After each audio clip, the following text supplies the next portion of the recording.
Well, my other half just got here.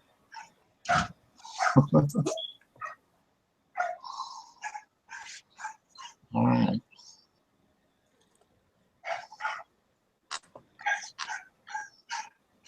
Okay, it says it's live. Wonder why the.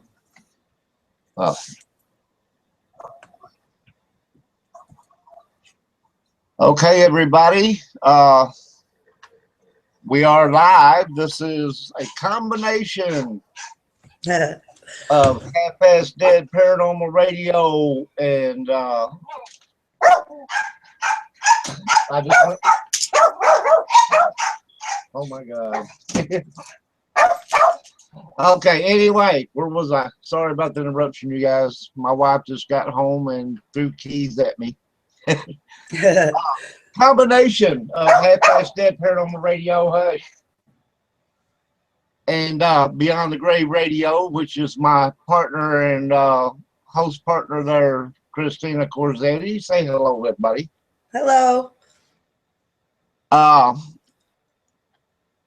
Just to let everybody know that we will probably, and of course, she hosts the Paranormal Graveyard with me, and that's going to be on Monday nights now, right here on YouTube Live. So everybody make sure you come for that one.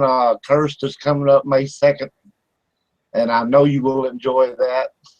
Yes. I was just reading up on it, man. I was like, wow, that's some interesting stuff, you know. I mean, I knew a little, but once I started digging into it, I'm like, holy moly.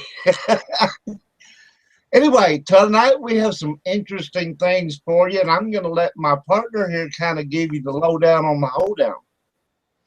Sure. Well, we have a 2-hour special. We're discussing medieval tortures and early modern instruments of torture. These torture devices were devices used in the Middle Ages or early modern period to cause pain, injury, and sometimes death, usually to extract information or a confession from criminals or prisoners, also as punishment for crimes. So we have a whole list here for you. Roger, do you want to do the first one? I would be more than honored to do that. This first thing we're going to talk about is called the blood eagle. And it's one of the more barbaric tortures of the ancient Norse style. The victim would either be cut down the front or the ribs would be separated, leaving the chest cavity open and unprotected. The other possible method was that the victim was cut from behind, the torturer digging his hands into the victim's torso and to the front of and separating the ribs in such a way that they came out through his back. Ouch. Giving the illusion of wings and thus a bloody eagle. Although this is a gruesome fate, it was almost humane in that it gave nearly instant death, if not from shock, then from the loss of blood. Okay. Well, I mean, picture that. You have 2 slices going right through you with your lungs pulled out of the back. Well, so, you know, that's crazy. Yeah, and you got a picture of the whole being spread open, looking like you got wings. You know, I mean. Well, that's what your lungs are. The lungs are the wings. Imagine reaching into somebody's throat, you know. Yeah, just pulling it right out the back. Yeah, God, that's gross. And so you guys can see how this is going to go tonight, right? We're going to go from one gross thing to another. So put your gross hat on and get ready. So, okay, that was the blood eagle. Next on our list, we have scaphism. Scaphism, basically, it's a punishment found in Persia, and it's generally regulated to crimes of murder. After being found guilty of a crime, the victim would be stripped naked and measured for a pair of boots or some other hollowed out object. Basically, these boats that were made so that the victim was sandwiched in between them. So you have a boat on one side and a boat on the other side, and the person is in between it. Their head, arms, and legs would be protruding from the sides. The two boats would be fastened together, so the victim was trapped, and the process then began. A mixture of honey, milk was forced fed to them. They would develop severe diarrhea, which would not stop them from being force-fed. They'd keep feeding them. The victim would be wallowing in their own feces, have honey trickled, smeared on their exposed arms and legs and face. Now, the reason for that is because they want the insects to come and basically eat you alive. Right. Yeah, I mean, they're going to pour honey on you, and everything's going to be eaten off of you, basically. And including the diarrhea, it's going to be, you know, it attracts insects and animals. So the victim's exposed flesh would soon be crawling with all manner of insects. Now, let's see. Insects and rodents quickly found gaps along the sides of the boats and made their way inside. Basically, rodents may be attacking the living flesh. In some cases, would burrow their way into certain cavities. Picture that one. Soon the feeding of the insects would begin on the inside. Eventually you would die, generally of septic shock, as your body becomes severely infected and your organs shut down. So that's a case of being eaten alive, actually. And you're wallowing in your sewage, you would start to rot, and the flies and other insects would lay their eggs, and maggots would start to make work on dying flesh. Yep. So who wants to have escapism? Just asking, you know, I mean, any volunteers? We Volunteers. have some of these devices on stage, and we will be glad to demonstrate if anybody's willing to be a. Oh, absolutely. Come on down. Just kidding, you guys, but yeah, that's some nasty, gross stuff. The next thing we're going to talk about is called the heretic spork. Now, anytime you go talking about forks, I start thinking about eating. So let's just see what. The heretic spork was used in the Middle Ages, mainly during the Spanish Inquisition. The instrument consists of two forks set against each other that penetrated the flesh under the chin in one end and on the upper chest in the other. As usual, this punishment or this instrument didn't harm any vital points, thus avoiding death and prolonging pain. The victim's hands were tied behind his back to prevent any chance of escape. The heretic spork made speech and neck movement almost impossible, and was used after a confession to avoid hearing the victim any further, as can be seen in the picture. And we have a picture of it. I'll have to try to. I don't know if I can find that thing in this quick of a moment, but a small collar supported the fork, forcing the victim to hold his head erect. Now imagine for hours, okay, not being able to turn your head side to side, up or down, you know, having to hold your head exactly in the same position hours on hours at a time, because if you didn't, well, You'd stab yourself in the neck. I mean, you put your neck down and it's going to go right through you. your chin, yeah, it's right, it's like under your chin right there, so it's going to go right up through your spine, or the or up through your throat, whatever you want to call it. Sometimes the victim was incarcerated and subject to this punishment as well. This instrument often harmed the neck of the victim, as well as potentially spreading an infection or disease. So you couldn't turn your But head.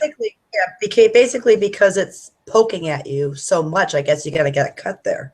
And that's where the infection will come from. You couldn't turn your head. You couldn't move your head. You have these things that are protruding into your neck here and your chest. So if you bent your head down, you were going to either push it up through here or push it down into here, or both. If that didn't kill you,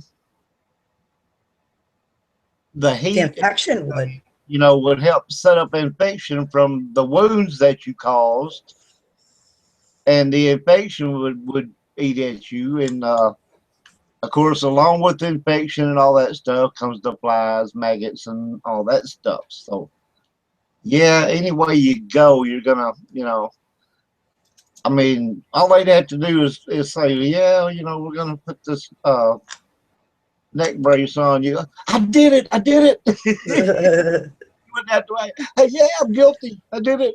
I mean, I just can't imagine all these torches back then, how they used to do this to people, you know? Well, and the thing about it is, oh, and I have an interesting tidbit about the brazen bull that I want to throw at you. Remember, we're going to talk about that one too. Uh-huh. In fact, okay, let's, I don't know when we'll get to it, but oh, the next thing that we're going to talk about, you guys, is called sawing, and Yeah. literally means exactly what it sounds like it means. Yeah, basically they hang you like a deer. They spread your legs and they saw you right down the middle. Yeah, like cutting you into two halves. Exactly. And then they drag those halves off. It says you can grasp what this execution procedure was about by its name. It involved hanging the helpless condemned person upside down and then slicing them down the middle. Starting at the groin, it was a gross procedure, to say the least, bleeding severely but still alive and conscious. As the condemned was hanged upside down, their brain received enough blood supply so they remained alive in spite of the pain and severe bleeding. Well, how far down can they get before you actually pass out from the pain and just die? Yeah. From bleeding to death. I mean, that's imaginable, you know, I mean, being cut like that. Well, I think basically what it's getting at, though, is you're going to remain alive long enough.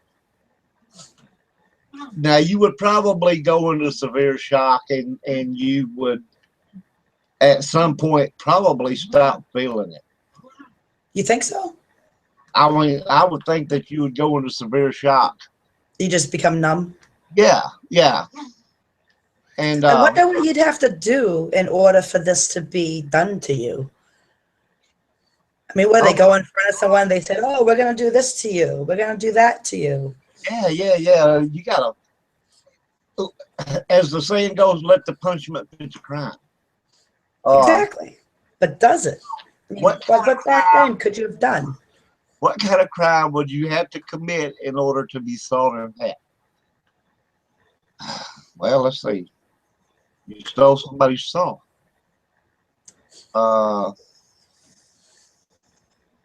I don't know. I mean, I understand murdering somebody. Yeah, but this is not. But what's the worst besides murder? Stealing? Well, then again, when you think about it, it probably was murder in a lot of cases. Some of the victims probably were innocent. Oh, absolutely. I bet. It's no different now than when somebody goes to prison for 20 years and they're innocent. Exactly. You know, what, they going to give them a suit and a dollar bill and say, see you later. Sorry about that. Well, once they saw you in half, you know, it's not going to be, well, see you later. Sorry about that. You know, well, what goes with our next torture, which is slow slicing, Ling Chi, I think it's called, and it was a form of torture and execution that was carried out in China up until 1905. Basically, Ling Chi was used to punish crimes for an extreme nature, especially treason, mass murder. It was a form of spiritual punishment. Having them take place pieces as punishment would not be a whole spirit in the afterlife. Okay, so if basically the condemned have been taken to pieces as punishment, that by, you know, slow slicing you, they're chopping off pieces, one piece at a time. And basically you would not be a whole spirit in the afterlife. Right. So, Yep. I'm assuming that means that you couldn't go to wherever their idea of heaven is or whatever. You know, you're going to be floating around in a bunch of pieces. Yeah, they wouldn't consider it you being a whole spirit. What they do is they tie you to a post. They administer to dull the senses and prevent early death through shock. They are more than well aware of what is to come. Arms and legs are bound with the arms tied around the back of the pole. The head is also held up high through a rope so the face can be seen through the entire process. Why not, right? Right. The first stroke is generally the right breast. They start with the right breast, which is slowly removed, leaving a deep circular wound. If the condemned is lucky, either due to given a lighter form of this execution or a bribe has been paid, the knife is passed through the rib cage, piercing the heart, making death instantaneous. If not, then the full horror of the torture and execution is felt until the body finally gives up. So the other breast is removed. Parts are placed in a wicker basket at the condemner's feet. These are followed by thighs, the biceps, other major muscles found out on the limbs. The lower arms are then removed at the elbow, followed by the lower legs. And then if the condemned is still alive, they will generally expire at this point. So the upper portion of the limbs are removed before the condemned is decapitated. The torso is then removed from the post and placed in a wicker basket with all the other body parts. Now, the ground below the post and the surrounding area is saturated with blood. The entire process takes between 15 to 20 minutes to complete, with an entire crowd watching the entire thing.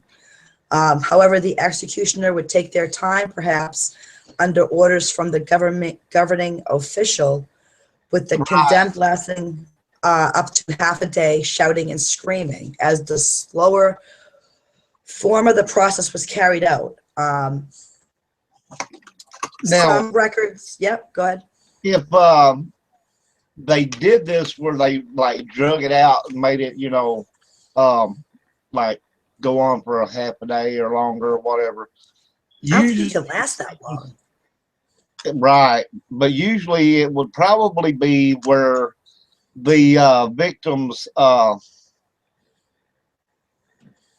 paid, you know, to have it slowed down. In other words, to make it be more of a torture than. Well, they're using a dull knife to start with. They wanted to slow it down and make it last a long time to make sure they were severely punished. They're going to die anyway, okay? Oh, but absolutely.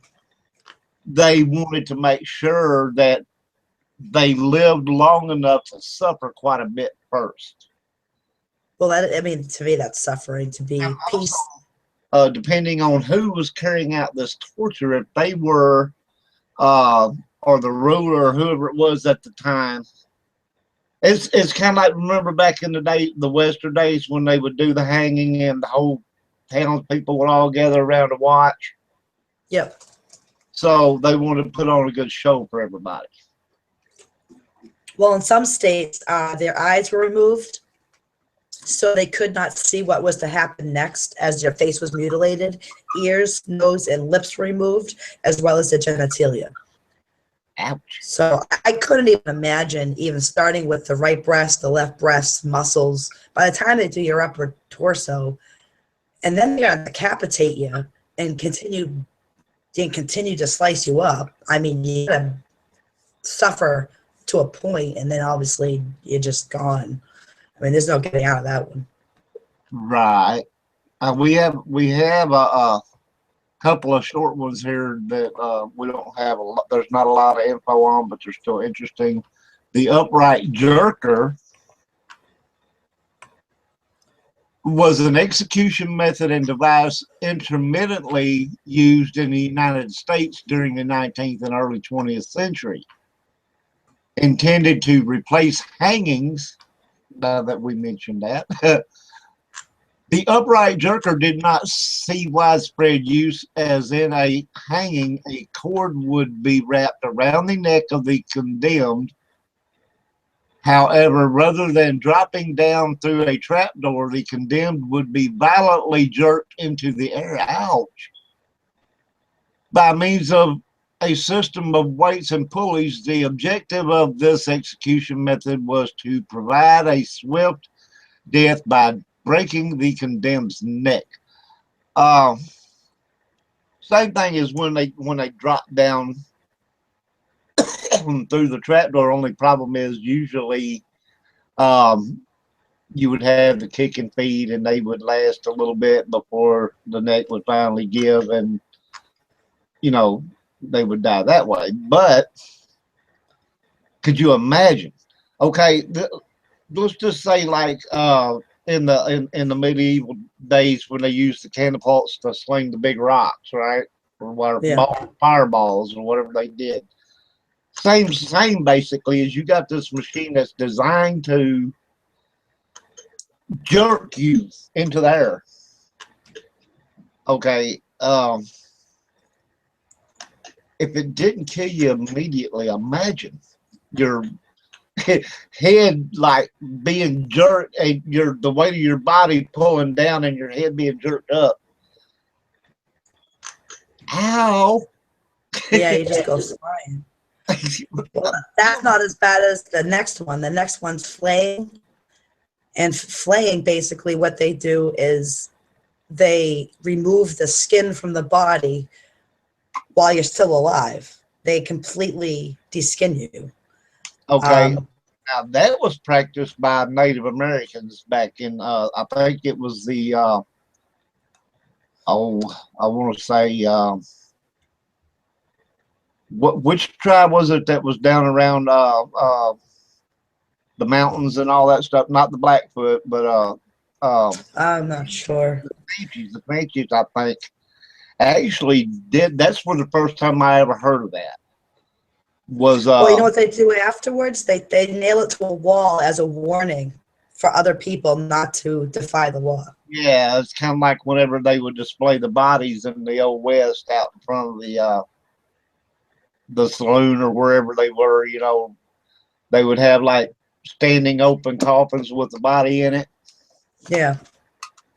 To I guess this is what happens to you when you rob banks and blah blah blah. Yeah, I mean, basically you're skinned alive, and then they nail it to a wall. I mean, come on.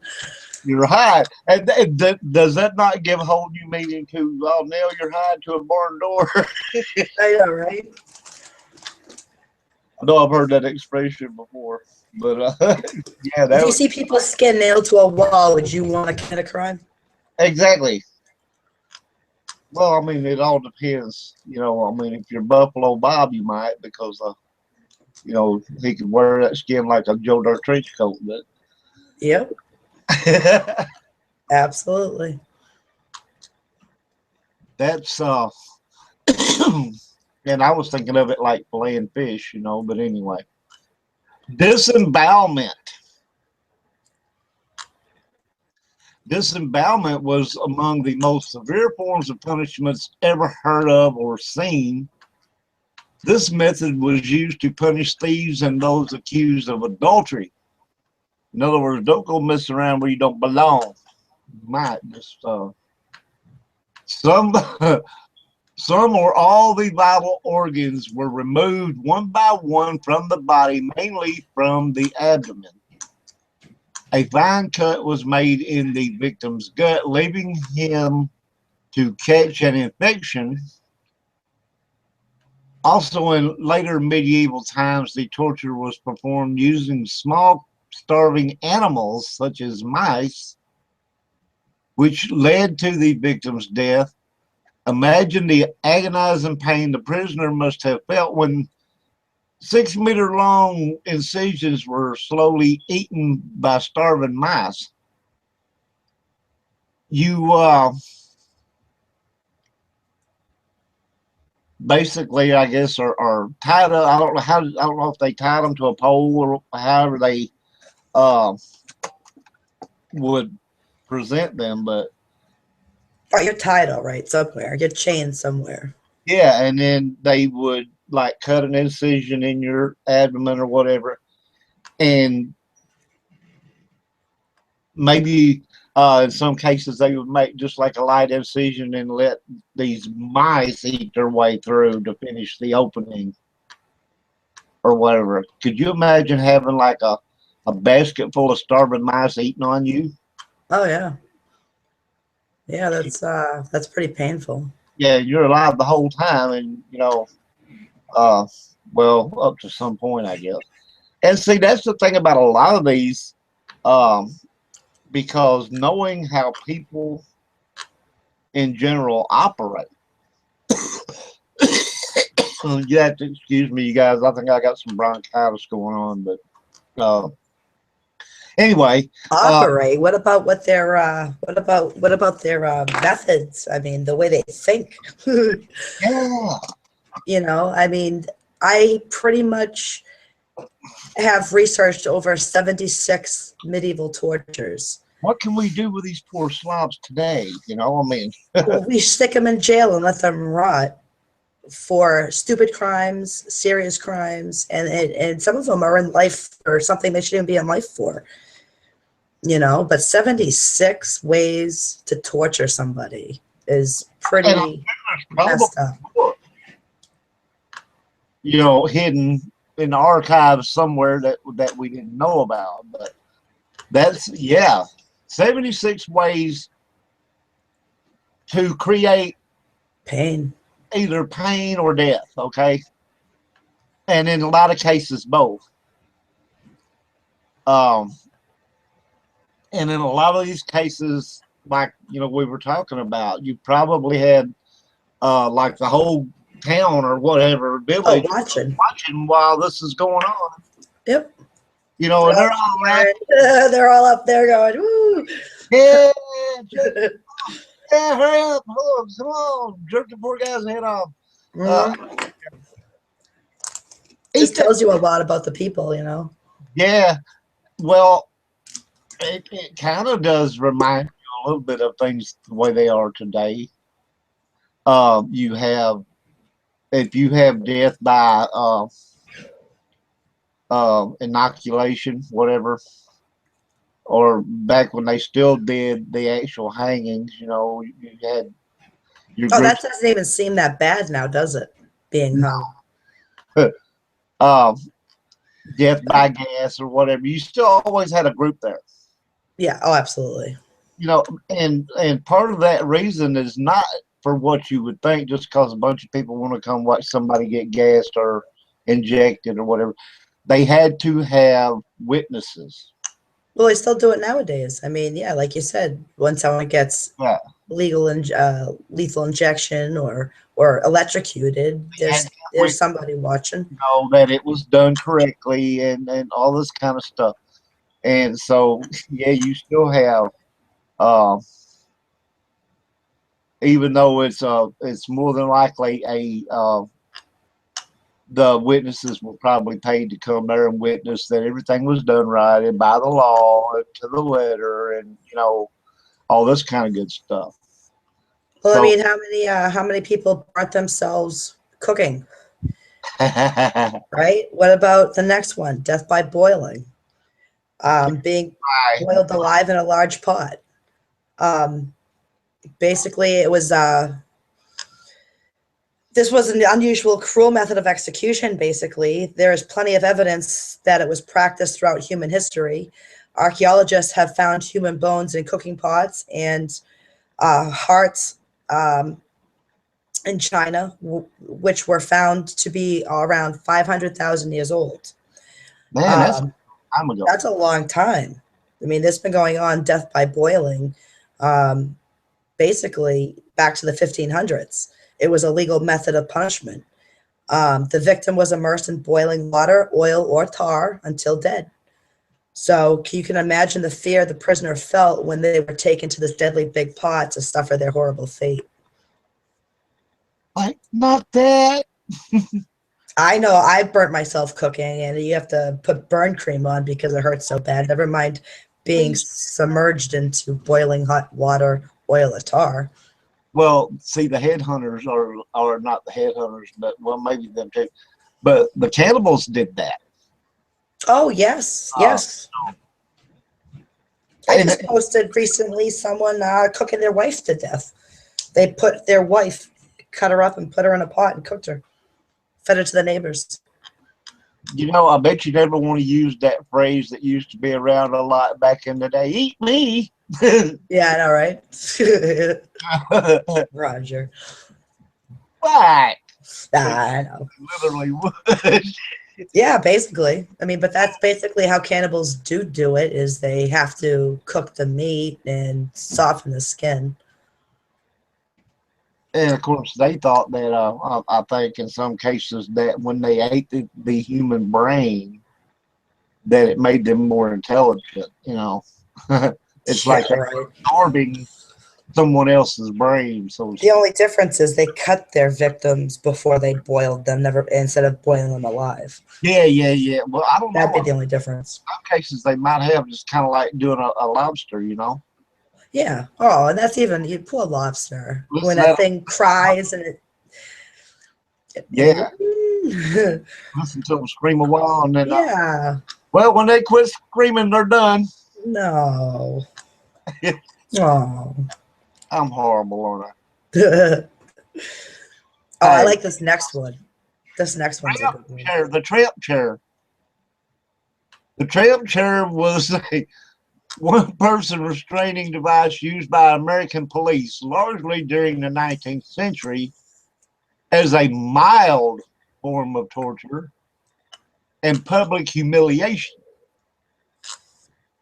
Invented in the early 19th century, the tramp chair was a cage made of bent and riveted metal strapping into the shape of a chair. An individual could be placed inside the chair and locked up securely. The chair was thus acting as a jail cell, mighty crampy jail cell, particularly as towns too small to build a jail. It was sometimes placed on a wheel platform so it could be moved around easily. And its name suggests the tramp chair was often used for vagrants who could be left inside it for a day or two as encouragement to move along. Made of iron, it would heat up or cool down uncomfortably, I would imagine, yeah. Depending on the weather, and town residents could jeer at and harass the occupant. It left no room to move around, so would be very uncomfortable to sit in for a prolonged stretch of time. Often the prisoner was stripped naked, and the kids from the area would poke him with sticks. They even got the kids involved. Yeah, this is a family affair, okay? At your Hey, local park, you got a tramp chair sitting there with get someone John. in. So basically, they didn't die in it. Come on, Mary Ellen, Jim Bob, John Boy, we're gonna have us a stick poking party. That's awesome. That well, Were there spikes in this? Where they sit down on spikes, or you're surrounded like the Iron Maiden, or no spikes? no. It was basically, from what I'm gathering here, is that it was just basically a small cage made about big enough to fit the person in, and more than likely they were fit in there when the temperature was at a certain thing, right? So, they could put them in there pretty easily, cage them, lace it all up, whatever it is they did. Yeah. As it would heat up, it would separate or expand. Then when it cooled down, it would shrink Okay. and put pressure on you, I guess, and make you really uncomfortable. They let you out in a day or two, so you don't really die from this one. Right. That's what I was fixing to say. It wasn't meant to kill the victim. It was meant to, I guess, in a lot of cases, from what it's basically saying, it was used to dissuade a person from like hanging around if they didn't want you around, if you were considered a vagrant or, whatever, and they didn't want you. Yeah. they put you in there and everything. This is what's going to happen if you hang around. You know, so yeah, you might want to move along or go to the next town, you know, or Yeah. whatever. Hey, at least they let you out. I mean, at least they were nice enough. Yeah, so finally, so far through all of this, we finally had one that was not used to kill or, you know, whatever. So I guess there were some of them that even though they were still probably, what's the word I'm looking for? Um, um, a form of torture, they were not intended to really do Yeah, harm to anybody. Okay, so they were just more of torture you a little. a human type of deal, which of course a lot of them weren't. Even though they, you know, some of them I think were meant more to get a confession than it was to get a death sentence. Oh, absolutely. But Confession. yeah, but still, uh, okay. Christina's going to tell us about the intestinal crank, and this ought to be fun. Yeah, well, this is rather a capital punishment. The intestinal crank basically involved making an incision in the abdominal area, separating the duodenum from the pylorus, and attaching of the upper part of the intestine to a crank. So I'm going to cut you open. I'm going to take your intestine. I'm going to wrap it on a crank, and that crank will be rotated to extract the intestines from the gastrointestinal cavity of the still conscious person. The outcome was always death, but not immediately. So I'm going to sit there and I'm just going to crank away, and my intestines is going to collect on this crank. And didn't they say your large intestine is big enough to go around the earth so many times? Yeah, well, that's a long intestinal. They actually, you Google it. It goes around the earth. Yeah, like it's so, because it's so, like, if you were to stretch that intestine out, it literally goes around the earth. That's what I heard. That's a lot of intestine.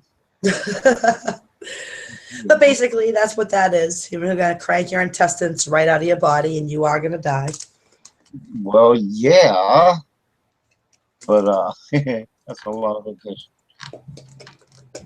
Pressing, and the interesting thing about this is we talked about this way back a long time ago when we did a show together. We were talking about Salem witch trials. Yes. They did this to this one poor guy who would not confess to being a witch. And what this basically is it was a method of torture formerly used in the common law legal system in which a defendant who refused to plead would be subjected to heavier and heavier stones placed upon his or her chest until a plea was entered, or as the weight of the stones on the chest became too great for the condemned to breathe, fatal suffocation would occur. Ouch. Yeah, just think about, you know, if you were innocent, okay? And you didn't take the plea deal. You Yeah, did anyway. guilty, You're a goner. right? You know, so if you were innocent, you were going to be slowly. That's like forcing you to say you're guilty. Yeah, to make you say you're guilty. You know, yeah, you're guilty. Come on, here, have another rock. You know, That's really what they did back then. so if you're innocent, you know, and back in those days, nowadays, depending on what the actual punishment would have been if you pled guilty, somebody, oh, I'm guilty, you know, just to get out from under that and get their other punishment and go on their merry way. But of course, as we know during the witch trials, when they did that, if you would have pled guilty, you're still going to die. Oh, yeah, So what are they going to do? Take the stones off then and go hang you? exactly. Yeah, if you did plea, exactly. They're going to take the stones off you and do another form of punishment. So it was double torture, basically. If you were put in the pressing thing, you know, if you gave in and said, "Yeah, I'm guilty. I'm a witch. What have you?" They're just You know, gonna, yeah. after they've already put so much weight on you and you already suffered, right? You've been suffering this whole time. Then they're going to remove said boulders from your chest or whatever, and then take you to another place, put a rope around your neck, and kick you off of a thing and let you dangle. Basically. So yeah, you're getting double. That's a double whammy. You're still going to die, but you're getting double the punishment. So that would not be fun. That would not. No, no, no, no. Not in any shape or form. Well, I've seen a lot of old movies where they did this one, and tar and feathering. tar and feathering, yep, that's a physical punishment used to enforce formal justice. In a typical tar and feathering attack, the subject of a crowd's anger would be stripped to his waist. Hot tar was poured or painted onto the person while he was immobilized. Then the victim either had feathers thrown on him or was rolled around of a pile of feathers. So they stuck to the sticky tar. So now you look like a chicken. So Yeah. now you're in a chicken and you're paraded around town on a cart or a rail.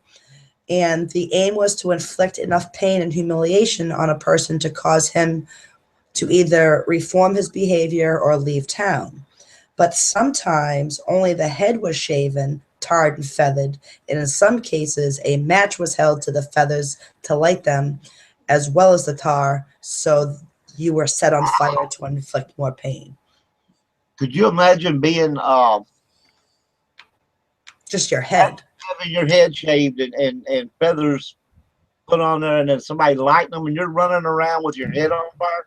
I Kind can't see how you wouldn't die from that. What are they gonna do? Put you out after a minute, or are they just gonna let you die? like Nicolas Cage in the movie, you know? Yeah, well, the Wicker Man. No, no, no, no. Oh, Where he rode the motorcycle and his head was flaming. Okay. Yeah. Only in their case, you get to ride a motorcycle. Yeah. So no fun stuff. Just the tar and feathering and the lights of feathers, and you run around with your head on fire. Okay. Spanish mantle. A barrel is fitted over the entire body with the head sticking out from a hole in the top. The person is kept locked in the barrel, forcing him to kneel in his own filth, and in some cases suffer extremes of hot or cold for a short time. This was merely unpleasant, but prolonged confinement could cause death through hunger, thirst, or escapism. The defenseless individual's feces accumulated within the container, attracting even more insects, which would eat and breed within his or her exposed and often dangerous flesh. Feeding the victim would often be allowed each day, in some cases, to prolong the torture, so that dehydration or starvation did not provide him or her with the release of death. Delirium would typically set in after a few days. Death, when it eventually occurred, was probably due to a combination of dehydration, starvation, and septic shock. Okay, So so your feces would bring the insects this time, yeah. and then what? They would live and breed in your body. Yeah, and what it's basically saying is that um you're still alive during this whole time. You're humiliated, and you're also Well, they're gonna starve you to death anyway. So whether the insects are eating you or not, you're still dying. you're dying. You're wallowing in your own crap and Yep. what have you. You have your insects and bugs, spiders, and whatever is eating on you while you're alive. So if you survive the torture, Starvation will get you. you're still probably going to die from all the infection and crap anyway. Yes. So yeah, they might release you from the barrel after a week or two, and then you're slowly gonna, die anyway. So if they were doing it as just a means of intimidation, humiliation, whatever, you're They're just gonna, gonna leave you there anyway. to die in your own filth. Yeah, exactly. So anyway you go, even if you did a small light crime or something and they put you in there, you pretty much figure that over a period of time, even if they let you out, you're still gonna die. Basically. Yeah. Well, it's like the next one for the drunks. It's called drunkard cloak. And what this one is it's to punish the drunks. The feet projecting through the bottom of a barrel. So they put you in a barrel. Its use is for misdemeanors, often represented particularly on the exterior of the barrel. The drunkard cloak was used in the 1862 on soldiers in the American Civil War. It was extremely amused to see a rare specimen of Yankee invention in the shape of an original method of punishment drill. Basically, your head was through a hole that was cut at the end of the barrel, and the other end, which has been removed, and the poor fellow loafed about in the most disconsolate manner, looking all of the world like a half-hatched chicken. So basically, they stick you in this barrel, your head's sticking out, your feet are sticking out, and you're walking around, and you're just stuck there. Now, I don't think this one's going to kill you. It's just pretty much to punish. No, I think it was more being of a an nuisance. embarrassment punishment type. Yeah. Kind of like, well, we're not going to put you in the stockade. We're going to put you in the barrel and let you walk around looking like you walk around. Yeah. like a half-hatched chicken. Everybody's going to make fun of you and probably throw rocks at you and sticks and everything else. And now your arms are stuck, so you can't move. Okay, the next thing that we have for you, ladies and germs, the instep borer. The instep borer was a medieval German instrument of torture that externally resembled an iron boot. It was hinged to permit the insertion and removal of the bare foot. A crank projected from a housing over the instep, which concealed a long, thick corrugated iron blade, grooved so as to inflict maximum damage and promote liberal blood flow. Turning the crank slowly advanced the blade into the boot, punching a hole through the center of the instep. Ow. Are they putting a hole in your foot? Yeah, basically through your instep, like I guess going down through your instep into your foot. That would hurt like, yeah, shit. And you can die from this, huh? Well, yeah, too. I mean, infection and all that stuff. Same here. And if you survive, you're gonna be crippled the rest of your life. Oh yeah. The turning of the crank slowly advanced the blade into the boot, punching a hole through the center of the instep. The result wound was so large that it was common for the prisoner to die of toxemia soon after. So how would you get toxemia from a hole in your foot? What's toxemia? It doesn't say what it is, but I'm assuming that it's some kind of infection or it would have to be gangrene, infection type of thing. gangrene, yeah, all that kind of stuff. Infection, nasty. What? And if you survive, like I said, you're going to be crippled the rest of your life. You won't be able to walk. Yeah, you're going to hobble along, on one foot. You'd be like a one-legged man at a butt kicking contest. Or you couldn't kick him with that foot anymore. But you want to Well, let's see. The next one is mancurda. Mancurda was a method of torture. A tight cord was wound around the arms of the condemned. The executioner would then throw his entire weight backwards, or the pressure would be exerted by a lever. The cord cut through the skin and muscle directly to the bone. Ouch. Additional pain was produced by the fact that the body of the prisoner was stretched as in a rack, and the belt or girdle attached to the waist also contributed further to the suffering. The procedure was repeated 6 to 8 times on different parts of the arm. People subject to this torture usually fainted from its effects. So they're just cutting you with a wire, a cord, up and down your arm, I guess. Yeah, all the way to the bone. So you got to have all these wounds. Ooh, to the bone. Literally, or yeah. Oh yeah, directly into the bone. Eat all the way to the bone, leave a big wound there. 6 to 8 times. You're gonna have 6 to 8 all the way to the bone. Huh. So now, and in a lot of these cases back in the medieval times, okay, even when they did stuff like, these certain types of tortures that would leave open wounds, okay, they didn't have a doctor come in and sew your wounds up and all this stuff. So no, you're gonna heal that way. Yeah, and if they release you, you've got all these open wounds that's getting filth in them and all this stuff, and infections setting up and all that. You're gonna wind up Then you get a fever. losing your arms. You're gonna go into a fever and all that. You're gonna probably lose your arms. Gangrene's gonna set in.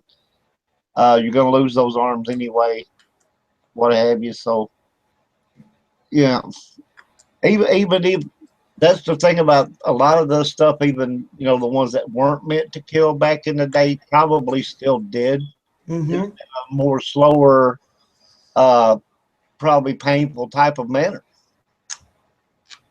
because they didn't once it was over with, they didn't have a doctor that came in and saw to your wounds and all this kind of stuff. Like, well, we're sorry we had to do that, but we had to teach you a lesson. Now I'm gonna stitch you up, and no, it didn't work like that. No, they just left you like that. Yeah, so you're still gonna suffer no matter what. Parrilla. The Spanish word parrilla means a cooking grill or barbecue of the type commonly found in South American countries. By gruesome analogy, the middle frame mealtime. Where am I? Get out.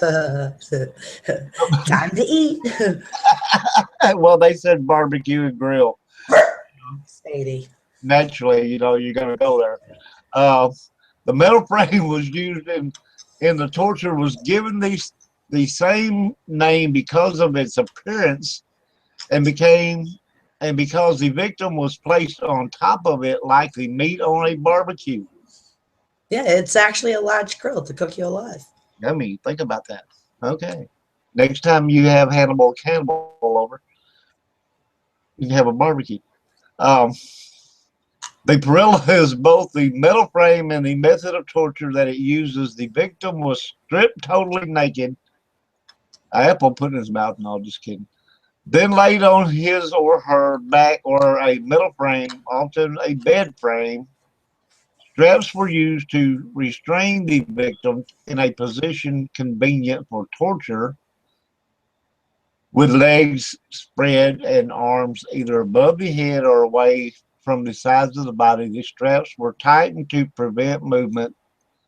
Electricity was drawn from a standard wall socket and fed through a control box to the victim by 2 wires.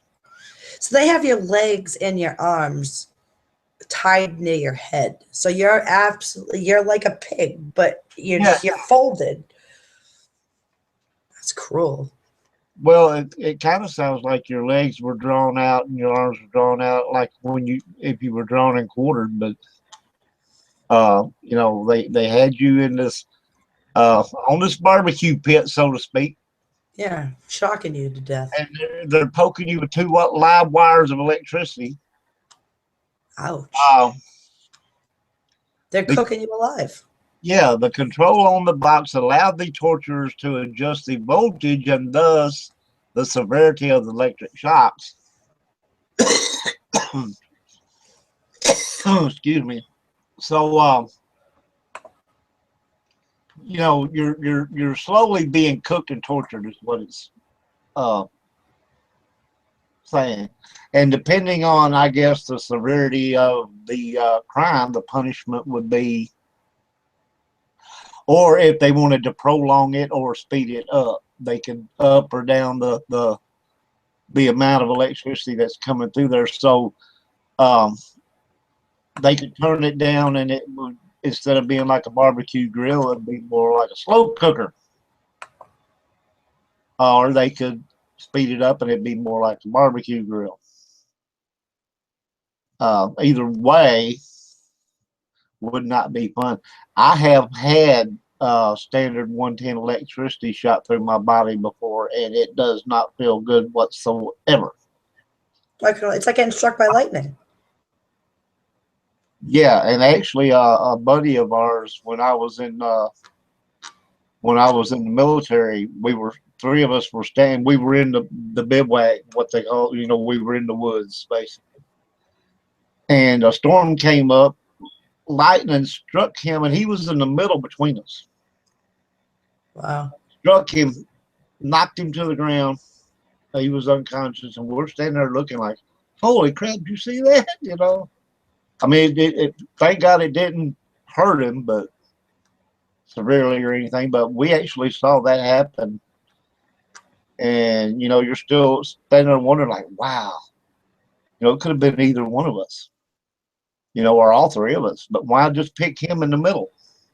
Bam, well, you're done. Take a nap, buddy. But anyway, slow torture, as we were saying, like, it could be controlled, where it was like being in a slow cooker where you just cook over a long period of time, or they could turn it up and juice you up really good and quick, and probably burn you black where you look like barbecued meat. Either way you do it, didn't sound like any kind of fun to me. Okay, Glasgow smile. Now that's an interesting sounding piece of equipment. Tell us about the Glasgow smile. You are there. You didn't go away, did you? Hello? I don't know if she's frozen or what's going on here. Christina, are you still there? Okay, well, maybe she'll get back here in just a minute. I'll go ahead and talk about this. The Glasgow smile is a wound caused by making small cuts on the corners of a victim's mouth, then beating or stabbing him or her until the muscles in the face contract, causing the cuts to extend up the cheeks to the victim's ears. This leaves a scar in the shape of a smile, hence the name. The act is usually performed with a utility knife, or a piece of broken glass. That's even worse.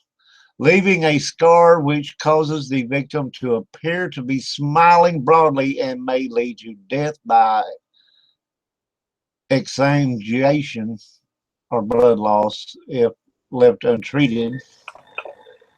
I'm back. I hear you. You were gone there for a minute, so I went ahead and talked about the Glasgow smile for everybody. So, yeah, no, my browser crashed. Oh, hold on. All right, how's that? You are fine. I hear you. You're good to go. Okay. Tell us about keel hauling. All right. Keel hauling basically is a form of punishment that's were meant for sailors at sea. The sailor was tied to a line that looped beneath the vessel. He was then thrown overboard on one side of the ship and dragged under the ship's keel, either from one side of the ship to the other or the length of the ship from bow to stern. As the hull was usually covered in barnacles and other marine growth, the offender was pulled quickly. Keel hauling would typically result in serious cuts, loss of limbs, and even decapitation. If the victim was dragged slowly, his weight might lower him significantly to miss the barnacles, but this method would frequently result of him drowning. So basically, being dragged by your ship. Yeah, or being dragged beneath it, under it, brought back up on the other side. If you survived, they would have to do it pretty quickly or you would drown. So if you survived, that means that you were probably like literally dragged across the bottom of it, of the ship, which had the barnacles and sharp, you know, protrusions coming off of it or whatever, which would tear you all to pieces. Um, did I lose you again? No, I'm right here. Okay.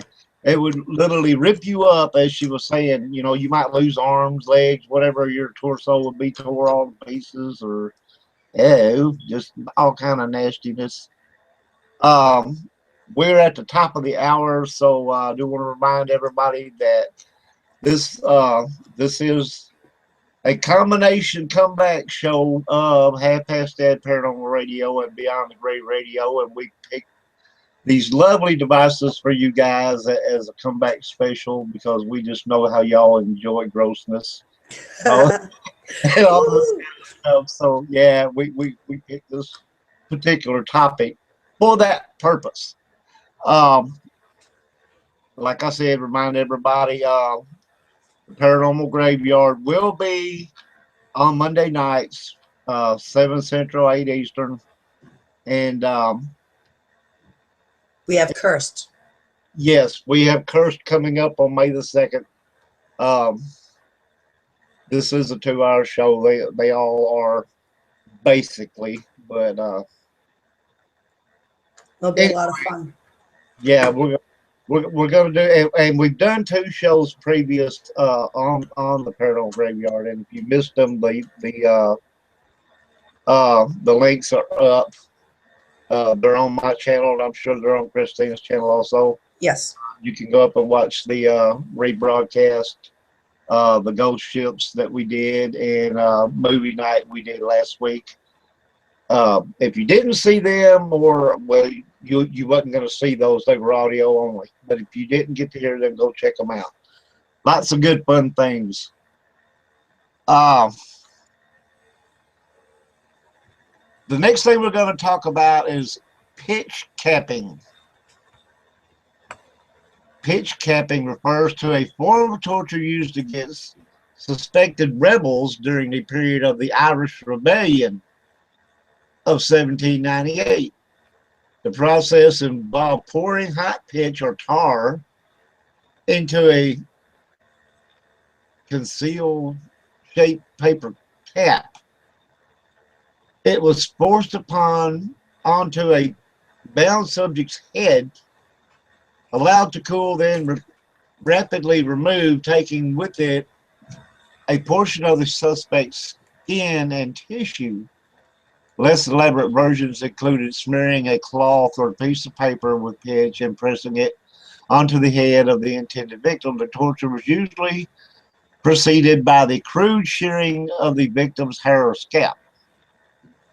The effect of the skull of this controlled form of local boiling somewhat resembles scalping, earlier known as a practice used by natives of the North American colonies. Pitch has long, even in antiquity, been used to pour. I'm sorry, you guys. And you get that itchy, scratchy feeling, and man, it's just over with. Long used to pour into a victim's orifices. How? However, both those techniques were usually faster and often lethal, so less suitable as a torture, proper rather as a capital punishment. So actually what they're saying is, they made these caps and they poured the stuff in there and they forced it down on your head and then they let it cool, and they would rip it off, and it would take off hair, skin, and all this stuff, exposing your skull.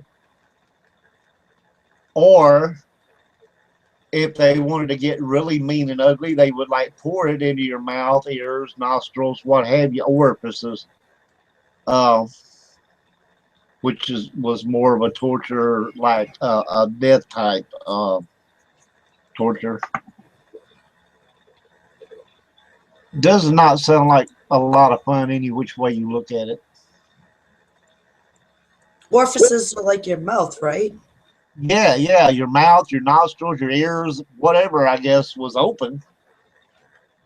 Okay, and you know that your ear canal runs through, like, behind your eyes and all this stuff, right? Could you imagine pouring this stuff into somebody's ear? And, of course, if it was thin enough, it would probably seep all the way up through into your skull and everything behind your eyes and all that. Kind of like having your eyes cooked from the inside out or something. Or if they poured it down your throat, you know, your insides are being cooked slowly as they're pouring the stuff down your throat. And what's this stuff made out of? It's like a tar, or it's called pitch. It's like a tar. Pouring hot tar down your throat. Basically, yeah. But like I said, if they made it thin enough, they could probably pour it into your ears. Ooh. And it would seep behind your eyes and everything, and just like cook everything inside your head. Yeah, but then it's gonna cool. So basically, you're gonna be filled. Yeah, and then once it's in there, you ain't gonna get it back out. You can't get that out. No. That's doomed. Even if it didn't kill you, having the hot tar poured into your ear and letting it run behind your eyeballs and everywhere in there, it's gonna harden in there. And you know, either way, you're dead, and you're gonna croak. So that's a way to go, huh? Yeah, let's just pour some hot tar down somebody's throat or something. Okay. Well, this other one doesn't seem that bad. It's called iron balls. The iron balls torture consists in hanging the accused by the wrists with heavy iron balls at each foot. For the extraordinary torture, which was then much in use in Italy under the name veglia, the body was stretched horizontally by means of rope passing through rings riveted into the wall and attached to your four limbs. So I'm assuming this is like being drawn and quartered. It was only support given to the culprit being the point of the stake cut in a diamond shape, which just touched the end of the backbone. A doctor and a surgeon were often present, feeling the pulse at the temples of the patient, so they were able to judge of the moment when he could no longer bear the pain. At the moment he was untied, hot fomentation were used to revive him. Restoratives were administered, so they're trying to bring you back to life as soon as he recovered a little strength. He was again put to torture for another 6 more hours. So what are they doing? They're cutting out diamond shape. I don't know, but could you imagine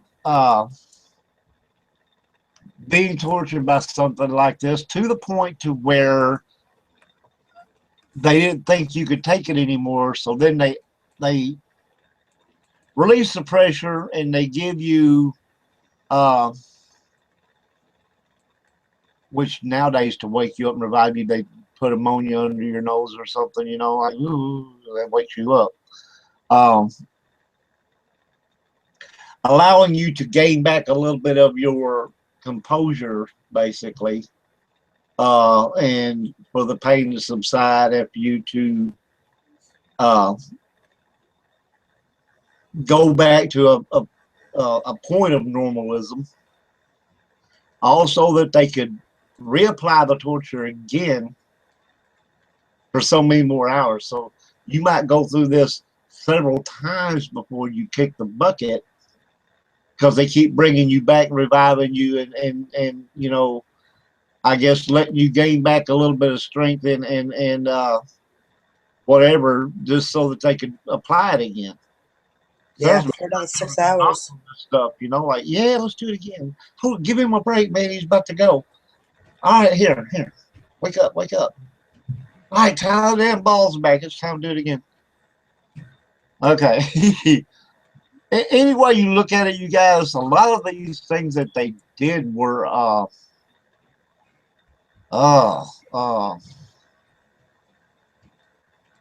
just like, you know, not fun things at all. Okay, this one is called riding the rail. Riding the rail was a punishment in colonial America in which a man was made to straddle a fence rail, hold on to the shoulders of at least two men, with the other men on either side keeping him upright. The victim was then paraded around town or taken to the city limits and dumped by the roadside. Intense pain came from the weight of the body resting on the sharp, narrow edge, and injuries from the ride could, if the victim were stripped, cut the crotch and make walking painful. Ow. Alternatively, the term also refers to tying a person's hands and feet around a rail so the person dangles underneath the rail. You see that in a lot of these movies, jungle movies and stuff like that. Or I remember some of the older jungle type movies, they would do that. So it's like the tar and feathering. You're pretty much on a rail. Yeah, yeah. You either on it or hanging underneath it. The punishment was usually a form of mob extrajudicial punishment, sometimes imposed in connection with tarring and feathering.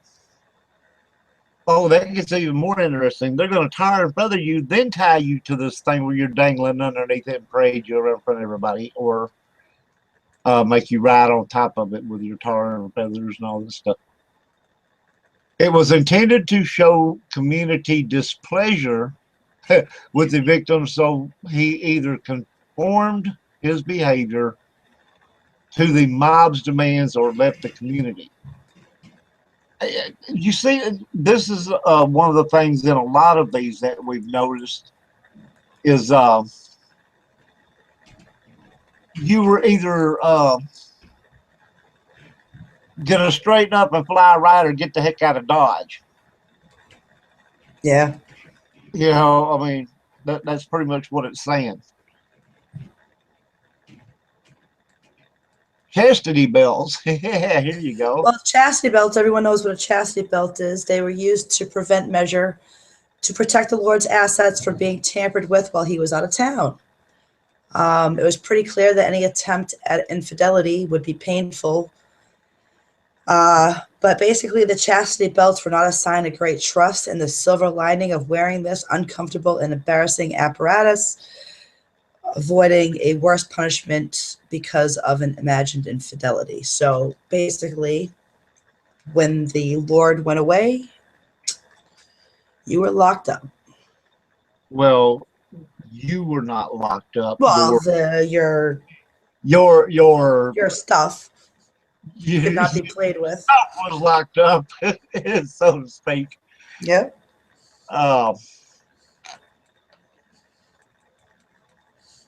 So, but I like how it puts this here, okay? To protect a lord's assets from being tampered with.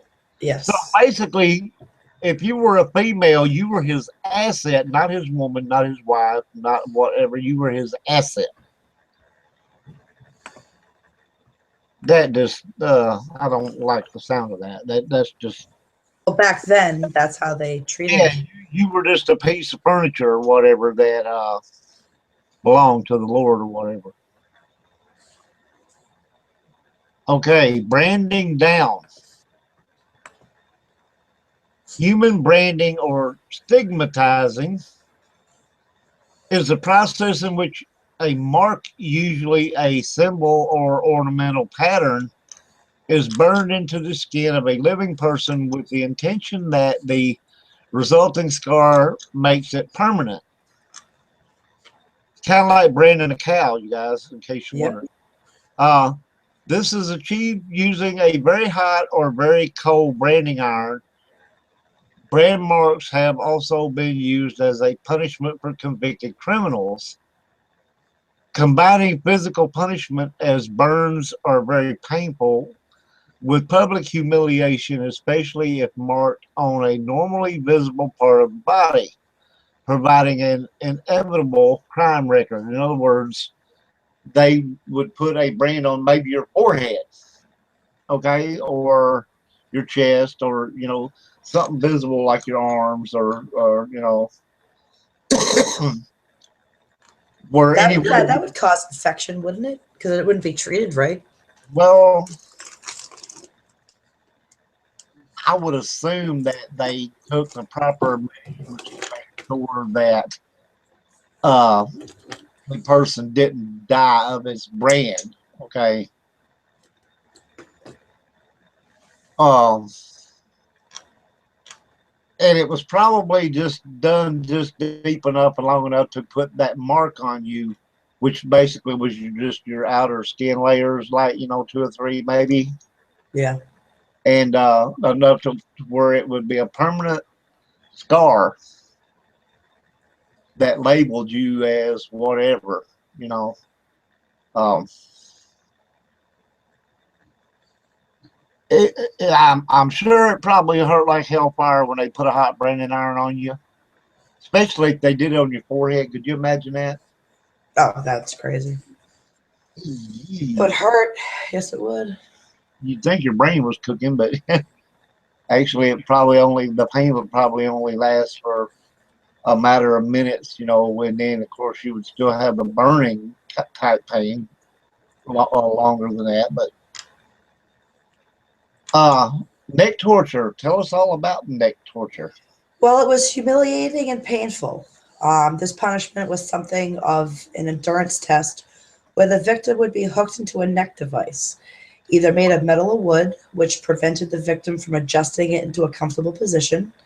The cruelty of this punishment lie within the fact that they were unable to lie down, eat, or lower their head for days.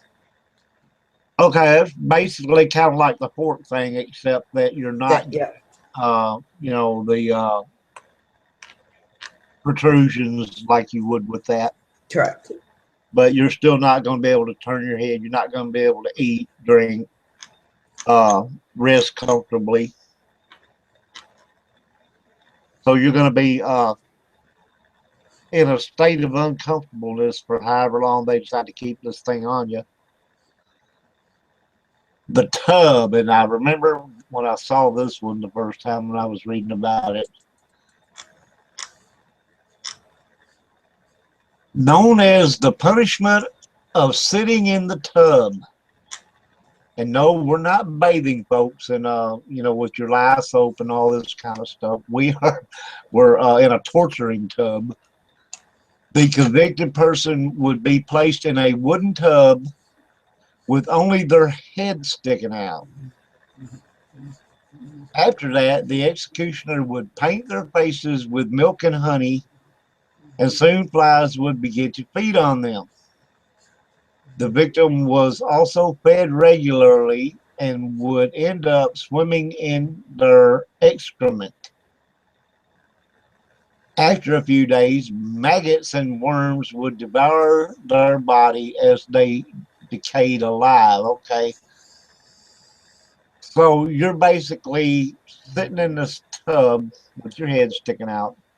In your own It's filth. painted with milk and honey, and the flies and the insects are Maggots. on Yeah. your face. You're crapping on yourself, and you can't get away from that. So you're sitting in your crap with bugs eating your face. Yep, you're decayed alive. Yeah, and you're decaying actually from where the bugs are eating on you and everything, all this stuff is starting to decay. And at the whole time, you have to literally decay while you're still living. So, okay, imagine, The maggots, they just eat right off your skin, don't they? Dig holes into your body. yeah, but imagine when you're decaying, a decayed body stinks. Oh, absolutely. Especially So in your own filth. you're still alive and you're decaying. Not only are you probably smelling your feces and all this stuff that you're swarming around in here, but you're smelling your dying body. And then you have the lovely fun of the bugs and the maggots and the worms and all this stuff that's eating on you while this is going on. That would be a horrible way to die. Absolutely. And that's the thing with a lot of these devices and ways they had of punishing people. Uh, I guess that's a good reason to call it, why they would call it a medieval torture device, because modern people would not do such stuff. I mean, it's and nowadays they can't put you to death unless it's done humanely. So you have to be. It has to be done to the letter. It has to be done. That's what I'm saying. You had your witnesses who were there to make sure everything was done according to the law and to the letter, and blah blah blah blah blah. Well, back then they didn't give a royal rat's rear end if it pertained to anything. They were going to torture you, punish you according to what they thought. And Yeah. yeah, your rulers and everything back then, they had the last word. So if they said, yeah, this is what we're doing, I want you to put him in a tub, or or whatever type of thing they used, that was it. That was the law. You did what His Highness told you to do. So it was not a matter of morals or anything like that. When you think about it, there are cases today when they should bring back some of these torture devices. I really do think. Oh, absolutely. Like in How the can case, they go on for hundreds and hundreds of years and they still not use them today? yeah, like in the case of pedophiles and stuff like that. Absolutely. Yeah, torture them suckers. But what's the point of sending them to jail, having our taxpayers pay for them to eat Yeah, and clothe? I don't understand that. and nowadays when you go to prison, you got the comforts of home. People that are homeless, just they commit crimes just to be able to eat and go to be housed. Think about it. If you were homeless, and you wanted a guaranteed way of 3 squares and a bed to sleep in, go commit a crime, get sent to prison. Absolutely. But if you had one of these torture devices done, do you really think people would start thinking about committing crimes? Right.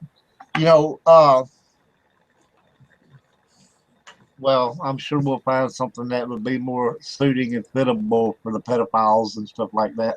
Well, the most terrible punishment of the Middle Ages was being hung, drawn, and quartered. This barbaric form of execution was reserved for the most hated prisoners who had usually been convicted of treason. This evil and sadistic form of execution was invented in 1241, specifically to punish a man called William Maurice, who had been convicted of piracy. The form of execution was no respecter of rank. It was used to execute traitors to the English, including those of royal birth. They were hanged till they were half dead. They were taken down and quartered alive. After that, their members and bowels are cut from their bodies, thrown into a fire, provided near hand and within their own sight, even for the same purpose.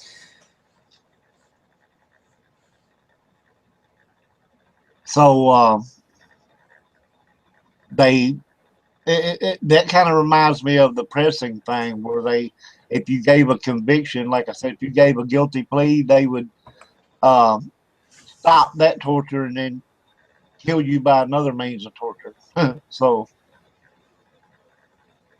yeah, anyway, uh, a lot of you, I'm quite sure, are familiar with Vlad the Impaler. Yes. Now Okay. this one, torturous. Impalement is the penetration of an organism by an object such as a stake, pole, spear, or hook by complete or partial perforation of the central body mass. In other words, they stuck up a spear or pole or whatever had a sharp point.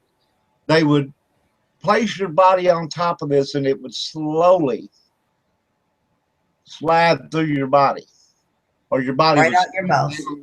your body would slide down the shaft or pole or whatever.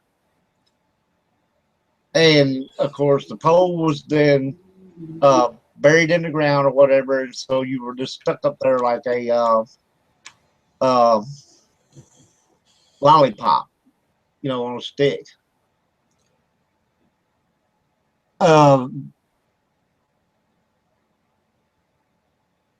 Yeah, the body mass would cause you to slide down this pole, which would literally be painful as hell if you weren't dead.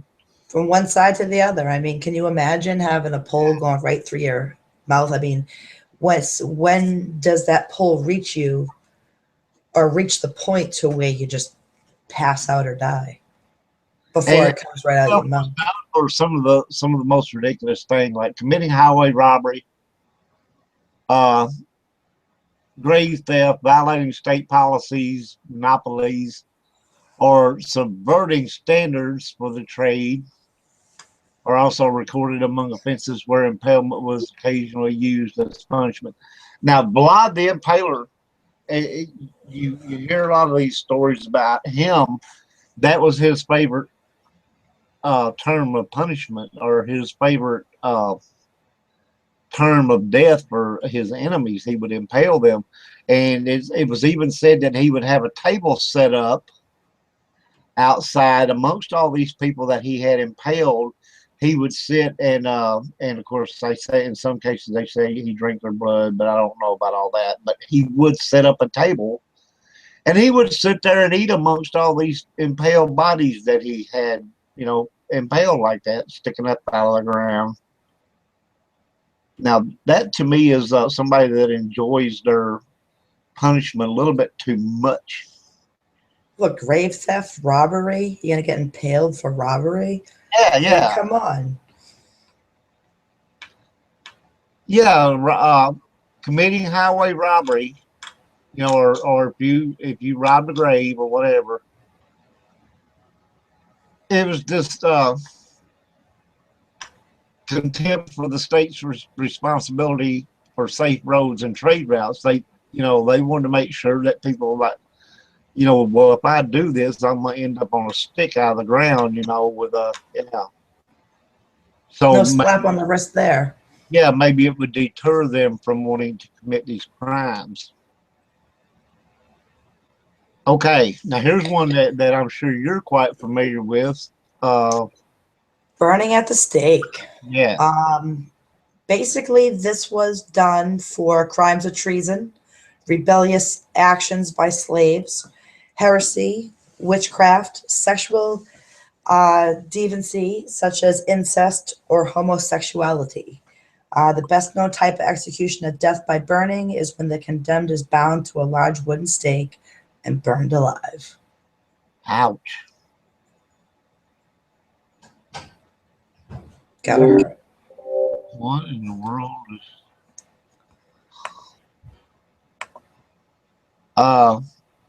the next thing that we have for you, our lovely listening audience and watching audience, is the snake pit.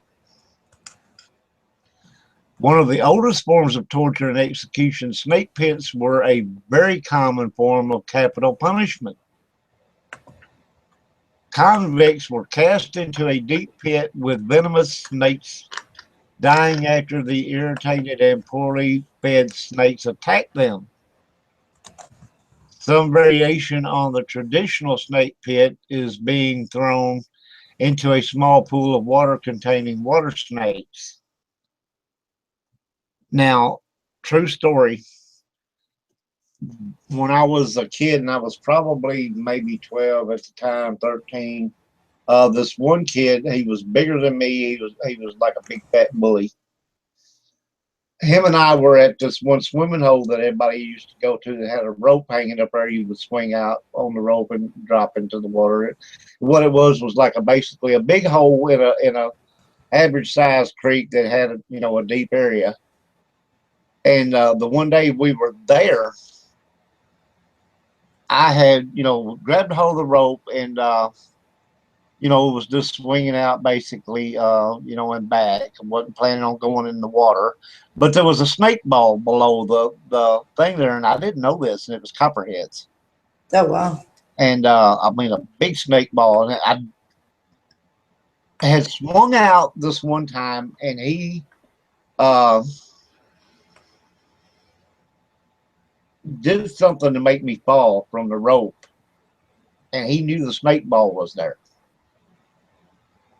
Which basically I hit the water probably maybe 5 feet or so away from it. And the snake ball went one way and I went the other. I'm still here to talk about it. So, yeah, true story. Well, the next one is basically a Chinese method, buried alive, dates back to the BC times. This punishment has been used for individuals as well as groups. The victims are tied up, then placed into a hole, and they're buried.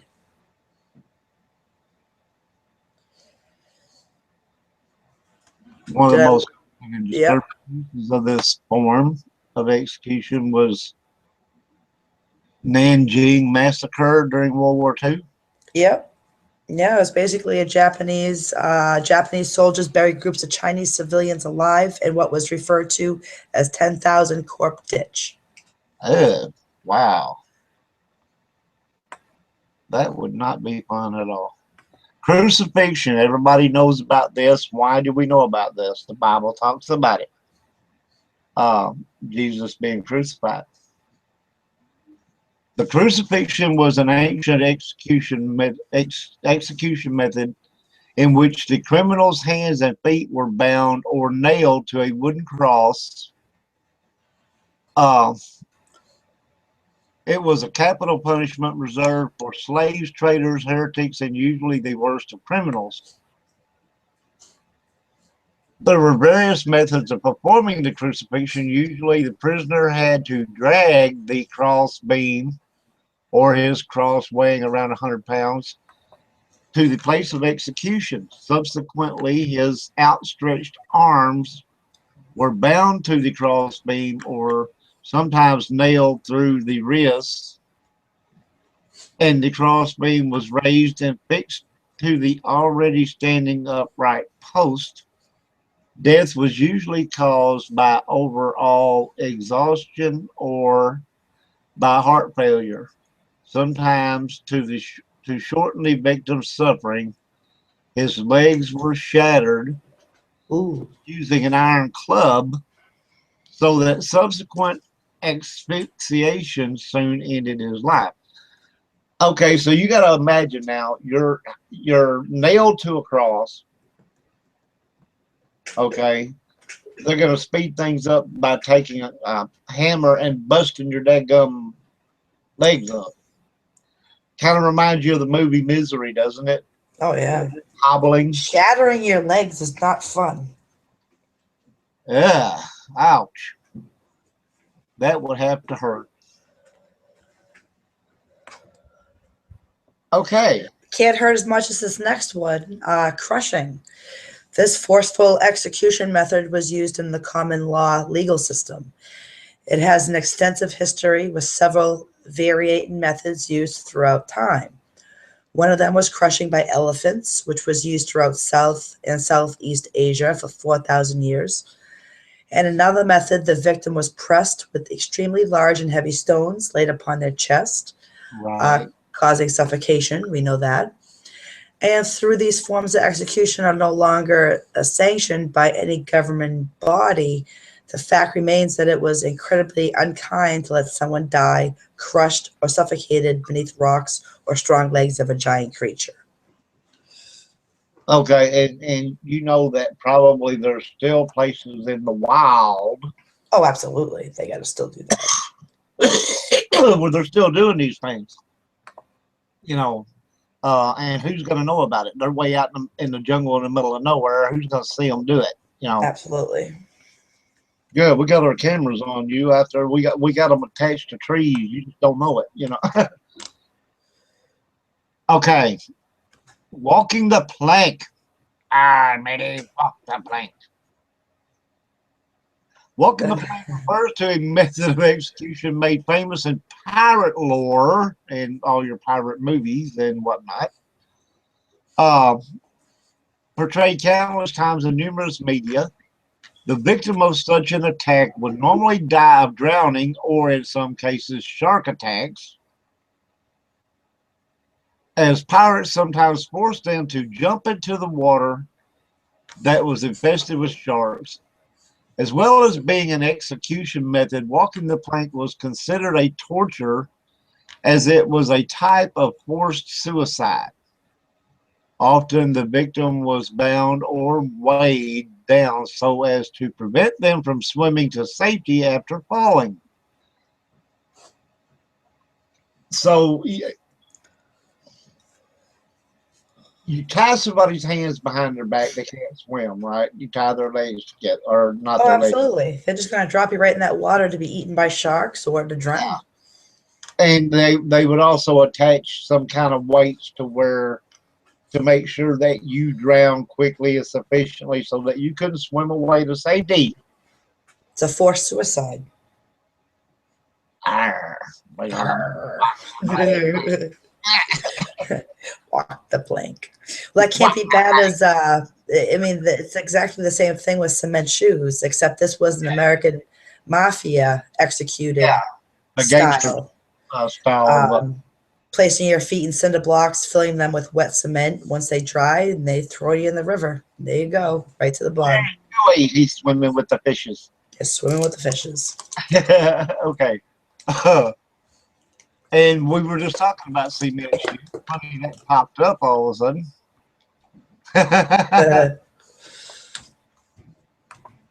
Cement shoes introduced by the American Mafia when they executed enemies, traitors, and spies by placing their feet inside cinder blocks and then filling them up with wet cement. Once it dried, the victim would be thrown alive into a river or deep body of water. Of course, you know, they drowned and they were swimming with the fishes. Okay, tell us about Republican marriage. Sure. Besides the guillotine and burning at the stake, this act of torture was employed by Jean-Baptiste Carrier during the French Revolution.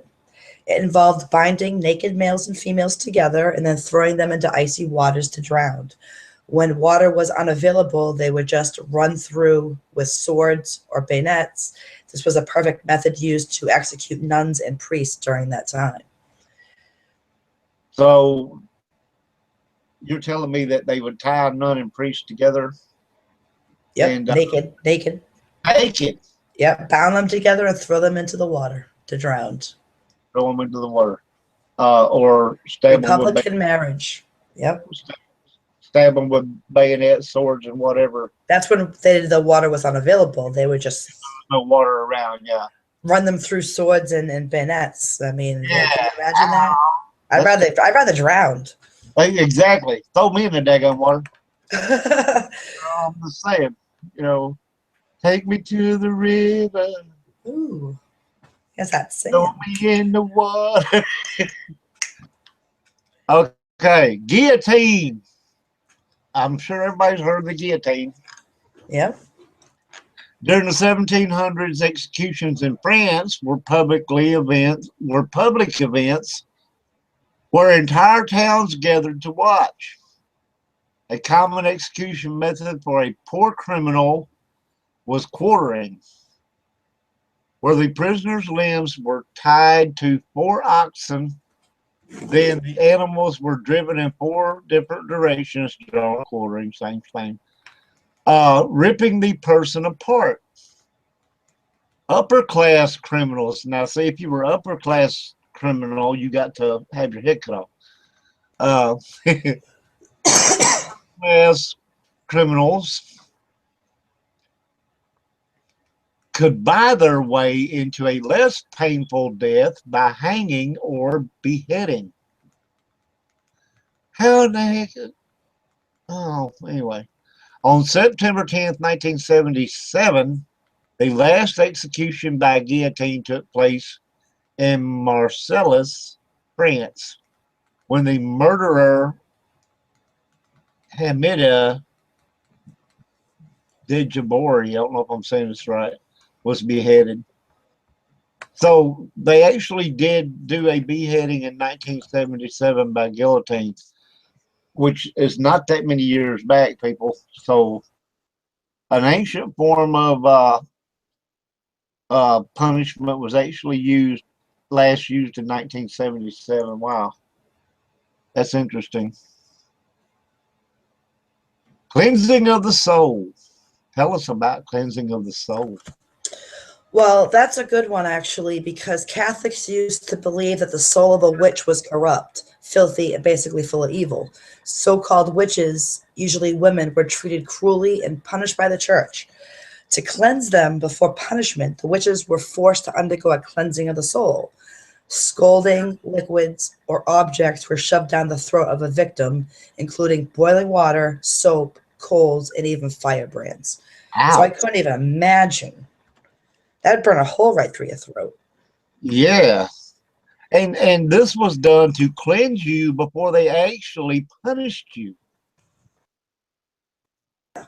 So, if, chances are you're either going to die before they punish you, or you're going to die while they're getting ready to punish you, or you're going to die from the punishment, whatever it is, depending on what they do before to cleanse you. That does not sound fun at all. Okay, the piquette, or piquette, however you pronounce that, was mostly used in the military as a way to maintain discipline throughout the army. The piquette didn't require any sophisticated tool, as all that was needed was placing a stake in the ground and tying the victim's thumb far above his head. The stake was never sharp enough to draw blood, but it was meant to be very painful. Sometimes the victim's whole hand was tied instead of just his thumb to prevent major injuries. When the victim felt that his thumb was about to dislocate, he would put his weight on the stake. On the other hand, placing too much weight on the stake would lead to much pain. Although this torture method was never meant to end in death, some draconian commanders ordered their victims to be subject to this torture for up to 2 days, sometimes incurring death. Most of the time, this torture method only lasted a few hours, but could be carried on indefinitely. A common consequence of being a subject of this, of course, was a broken thumb. Although often than not, the victim experienced no permanent damage. So basically, if you were like subjected to this for so many hours, you might wind up with a broken thumb, and that's about it. I'll take that one any day. Be reset, and you go on your merry way. Can't be as bad as the next one, which is toe wedging. I can't, you got broken thumbs. Well, here you go with toe wedging, where they take the victim's feet and they secure it on the small platform. They use wooden or metallic wedges, and the torturer slowly fixed the wedges underneath the victim's toenails, almost exclusively for cautionary purposes. What followed next was agonizing pain for the victim.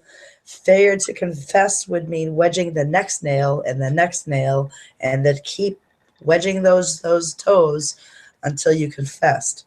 Toe wedging was considered the prelude to more painful and humiliating torture methods that would ensue if the victims failed to confess. So they have it. It's common for infections, amputations, even death to a result. But Okay. you must have a bad infection. I think that For the death. Vietnam did use those type of tortures, not just with the toes, but the hands also, where they would put slivers under the nails. You know, causing, of course, intense pain and discomfort and all that, you know, as a mean of torturing, you know, their captors or whatever. Foot roasting. Foot roasting. There we go. In medieval times, foot roasting was a popular way to extract a confession or punish a criminal of minor crimes. So if you committed a minor crime, they're going to roast your foot, okay? Ooh. The victim's feet were imprisoned in these stocks, and then red-hot coal was placed right under them. When the subject was interrogated, a screen was put between the heat and his feet, acting as relief. If he refused to confess, his bare feet were exposed to the flames. The torture progressed until the victim's feet were charred to the bone. Oh. When this occurred, the phalanges and other bones fell as the were completely burned. This very rarely resulted in death, but if the victim refused to confess, he could be subject to other tortures. Okay, rarely resulted in death. Okay, you can look at that in a lot of ways. If your feet were literally cooked to the point to where the bones fell apart, which means the meat would just fall off. Basically. You're never going to walk again. That's for damn sure, buddy. You know, so if they reached this certain point of torture where the foot was actually cooked, and, you know, they said, okay, I'm guilty. Then they're going to let them, or they're going to stop that torture, but they're, no matter what they're doing, they're never going to walk again. They're going to probably, and if nobody cared for the, you know, the nubs that were left behind, I'm sure that they probably still suffered gangrene and infections and all this kind of stuff that, heck, just shoot me and be done. You know what I'm saying? Don't cook me, just shoot me. Okay. All right, let's see. Flagellation. That is basically whipping. It was common in Rome. It's still used during the Middle Ages, most notoriously in the army, where flagellation was a very common form of punishment.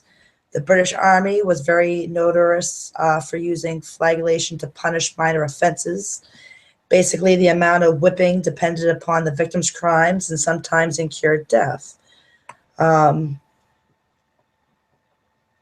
It's one of the newer torture methods. The whipping generally occurred against the victim's back, but when a more severe crime was committed, his chest could be whipped, which was especially dangerous and painful. There were different types of whips. Some had small metal spikes at the end to inflict more pain.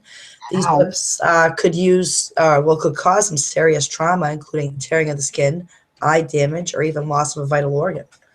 So yeah, you're getting whipped and you're getting torn apart.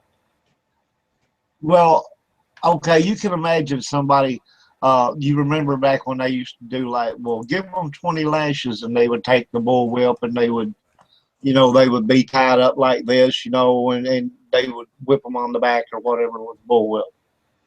Okay, imagine that same bullwhip with little metal shards sticking out of it. Yeah, it's gotta rip your skin.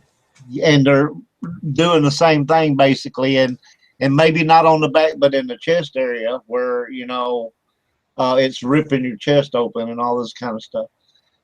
Either way, most of these punishments were not, as I stated before, they didn't have any doctors coming and clean and dress the wounds after this torture. So if you were tortured and you survived your punishment,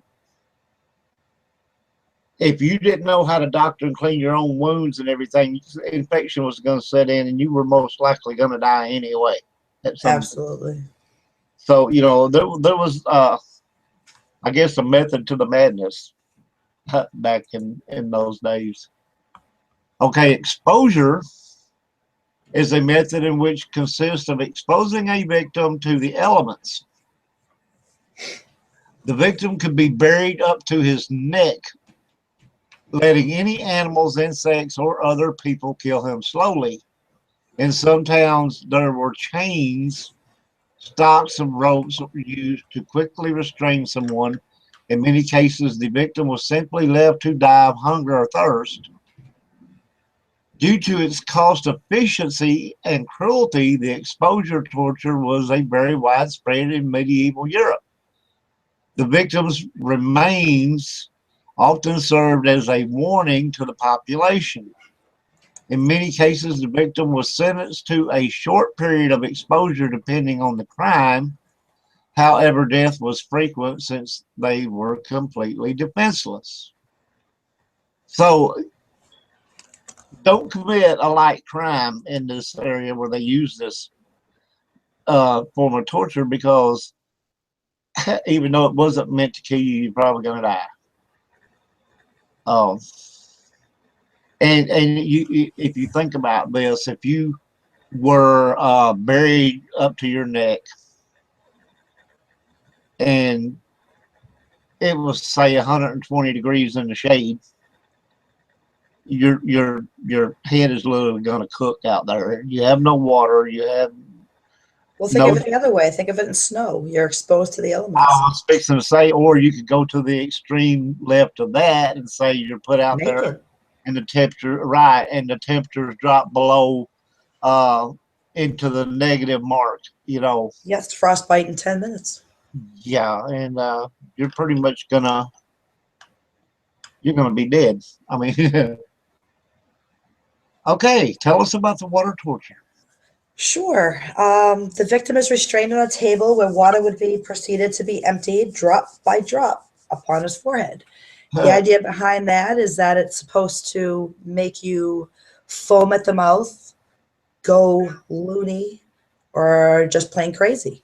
Another type of water torture is that of a tube being forced down your throat, forcing them to take large amounts of water in short amount of time. Basically, at a glance, this might not seem as bad as some that were mentioned previous, but drinking too much water can result in water intoxication. Water intoxication encompasses muscles, weakness, cramping, nausea, and vomiting. Eventually, cells in the brain will swell, resulting in seizures, comas, brain damage, and even death. So yeah, you're gonna well, and you could consider it also like a form of being drowned alive. You know, if they put a tube down your throat and they're pouring gallons of water down this thing, you're gonna literally drown. Absolutely. You know, uh, or I would assume that you would. Just saying. Now Okay. we only have 5 minutes left of the show, and we only got through 45 of the 76 tortures they have out there. So just imagine, just think of everything we've gone through already. Imagine there's still more, Yeah, we'll at probably least 35 more. we'll have to do another episode of this so we can go through some more of these. Absolutely. But it's like, but everything we talked about, just think of what we talked about already, and there's still 35 more. What more could come? Yeah. So you guys I'm going to do one more. We got about 4 minutes. I'm going to tell you about stoning real quick, and then we're going to say another nice, friendly, torturing episode. Stoning is a form of execution. It is a method by which a group throws stones at a person until they are dead. It is a method used to control the sexuality and bodies of both men and women, but women are more often the victims. The issue of stoning takes place within the much broader conversation about gender discrimination, women's basic freedoms, and culturally justified violence against women. Stoning still happens today. Wow, I didn't know that. Uh, Back in the biblical times, women were stoned for infidelity and stuff like that. Um, as in, the case where Jesus kept, saved the woman from being stoned for sleeping around on her husband. Stuff like that was common in those days. So now, as that being our last one that we're going to do for right now, think about which would you prefer if you had to have something involving stones here. Would you rather have large ones placed on your chest to the point to where it can crush your body, or to be literally in a place you couldn't escape and have people throw them at you? So that is your point of thought, ladies and gentlemen. Until next time we do this, would you rather have stones pressed, large stones piled on you until it crushed your body and you died of asphyxiation, or would you rather have somebody throw softball-sized stones at you until you're dead? That's a good question. It is. It's interesting. I mean, and this is assuming that you had to accept one or the other because you were not going to get away. Okay. Now, if they offered to let you be stoned instead of being pressed, which one would you take? Would you take, no, I'd rather be pressed? Either one is going to take a little bit of time, and it's going to hurt like purity hell until you do die. Yeah. So now, or unless you got lucky, and this could happen, just saying, if one of those stones hit you in the head and You just drop. yeah, and you die instantly, like, if it hit you in a temple or something and caused instant death, you would get lucky. That's like winning the lottery. Wouldn't that be like winning the lottery? Yeah, it'd be winning the death lottery. Okay, one stone, and see, this could happen within the first 2 or 3 stones that they throw. You might get actually really lucky, and one of them nail you in a temple and instant death. Which of course would tick off a lot of people, thinking, "Yeah, shit, I didn't get to throw my stone." Dang it. Yeah, exactly, right? What is you with you in this marksmanship stuff? You're always ruining it for everybody. I know, right? But anyway, folks, this was the paranormal, half past dead paranormal Beyond the Grave comeback show. We hope you guys enjoyed this. We will be hosting with each other on the separate shows, Half Past Dead and also Beyond the Grave. And of course, we do, like I said, we are doing the Paranormal Graveyard. And Yep, absolutely. so we're going to have a lot of fun times in the future coming up, and we hope everybody will come around and enjoy it all. And if you go up on the YouTube channels, please like and subscribe, and help support us in that manner. Thank you. Thank you very much. I don't know who all's in the chat room because I don't spend a lot of time in here. I'm too busy trying to carry on what's going on over there. So, Mary Strickland, of course, is my right arm. I love Mary to death, and Megadoodle, and I don't see anybody else. If they're in there, they're hiding. They're hiding. They're hiding. Oh, no. Well, thank you, Roger, for our comeback show. Well, thank you very much. I enjoyed it. I hope everybody enjoyed it that were out there watching, even if you weren't chatting with us over here in the chat room. But Yeah, this, we have the Paranormal Graveyard coming on Mondays.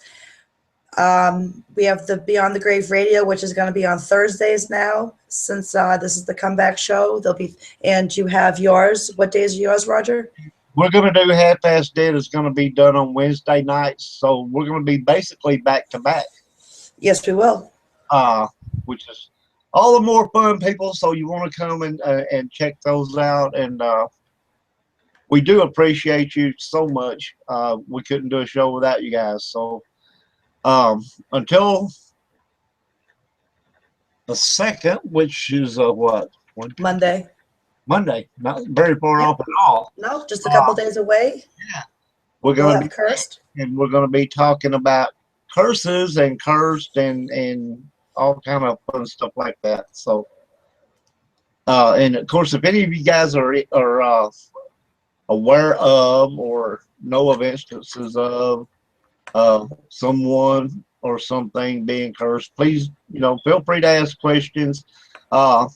If you want to come on live with us, we can send you a link. You can come on live with us and talk about it, or ask your questions live with us if you want. It's not a big deal. It's really easy to do, and we would enjoy having you. Absolutely. Okay, so we are at the 9 o'clock point on my little clock over here, which is 10 by you, I guess. Yep, I'm at 10. So we're going to get out of here, and we'll see you guys on the 2nd. Hope you had a lot of fun as much as I did. Good night, everybody. Good night. Fare thee well, or while Reaver Dirty. I don't know too many words on. Good Good night, y'all. night.